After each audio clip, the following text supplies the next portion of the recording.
90s. Right It's the there. 90s, Just because go with the Griffin was glasses. alive. Look at the glasses. We didn't put him in there, because we were just doing a family of origin thing. Yeah. My uncle had died, and so we were there for the funeral and ran to Walmart, because we are Walmart kind of picture people. Yeah, I have some Walmart photos of my own. Okay, that's good, I'm glad we're not the only Don't family. get on that. Yeah, we Usually did. there's like some like Winnie the Pooh character or some blocks in it, but you know. Yeah, we're getting a little old for that, I guess. They kept that out.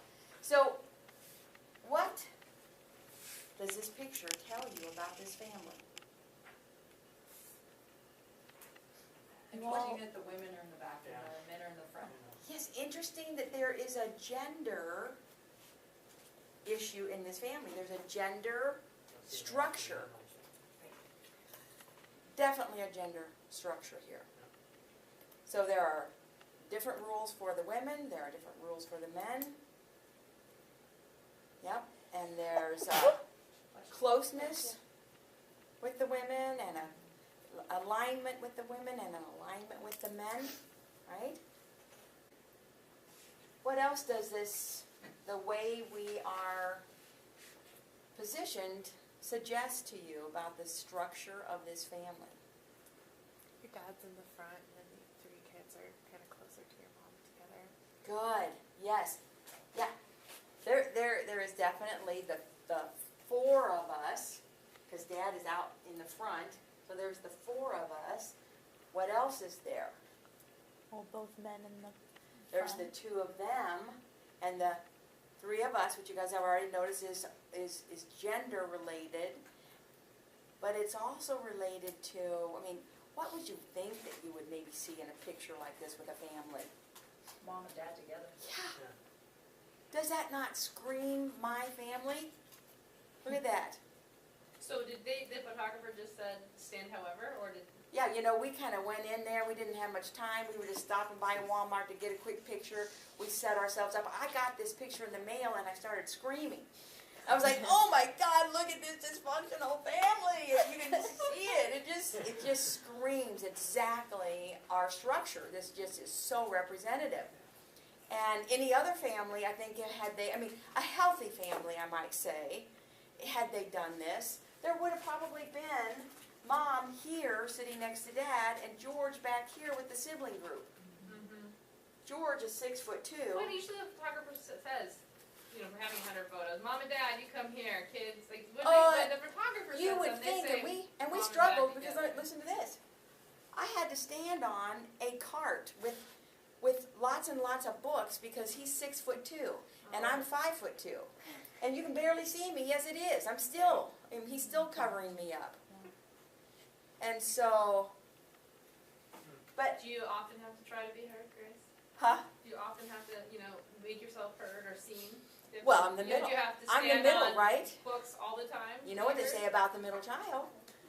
Thinking about you. Yeah, we often feel invisible and not, you know, and we often try to offer ourselves up as kind of not as important as the oldest or the boy or whatever. So definitely I think some sibling constellation stuff going on there. But you know, if these two would have just switched, Sure, that would have been huge. what a difference. But that just isn't how it is. I want you to look at your pictures. And if you find any pictures in your family that actually show its structure just because you took a picture.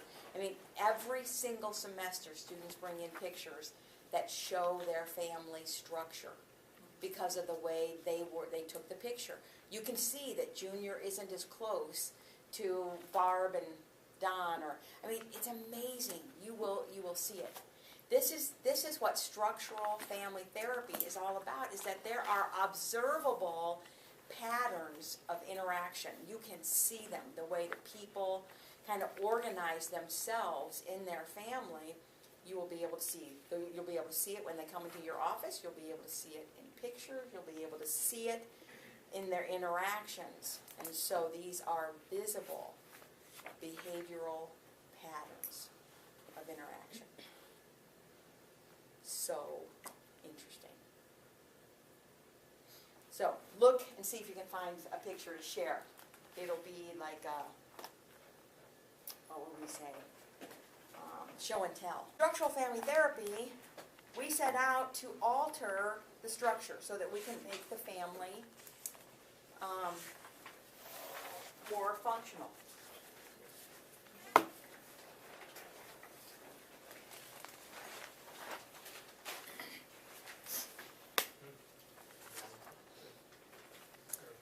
Salvador Minuchin is best known for this theory. And I think I might go ahead and turn that off since we don't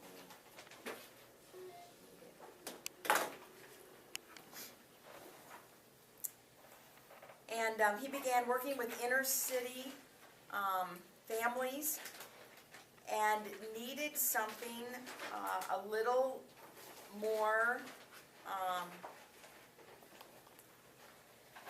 more able to take less time, less insight, less moving from conscious to unconscious. Just didn't have a lot of time for that when you're working with inner families, inner city families, and the poverty and the fact that they didn't have a lot of money to put towards therapy, and especially years and years of therapy, and so needed something a little able to make dramatic and active interventions and changes in a short amount of time. So, premise of the theory: every family has a family structure, right? Invisible set of functional demands that organizes the interactions. You can see in my family picture the invisible set of demands and of rules and of relationships and patterns. They're just visible. Even though they're invisible, they're visible. The consistent, repetitive, organized, and predictable modes of family behavior. This is the great thing about patterns. And it's why even Virginia Satir in her work and Whitaker, you saw them both fishing for patterns. I'm always looking for patterns because they're so predictable and useful and tell you a lot about the structure of the family. Observable patterns of interaction in the family which gives clues as to the basic organization or the structure of the family. It is observable. You're going to see it happen right before your eyes, just by the way they come into the room and the way they sit. Who they sit by, who they don't, how far away they are, how close they are. Yeah, just exactly like my family did. So, structure influences families. Families that have open and appropriate structure function much better, right?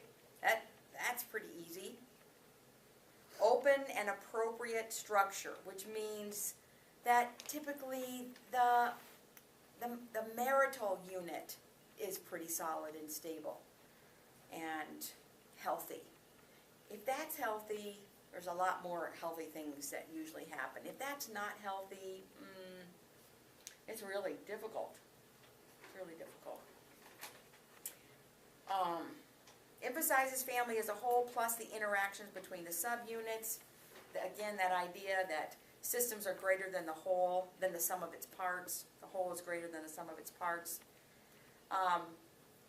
Coalitions, we pay attention to who might be aligned with whom, especially against a third member.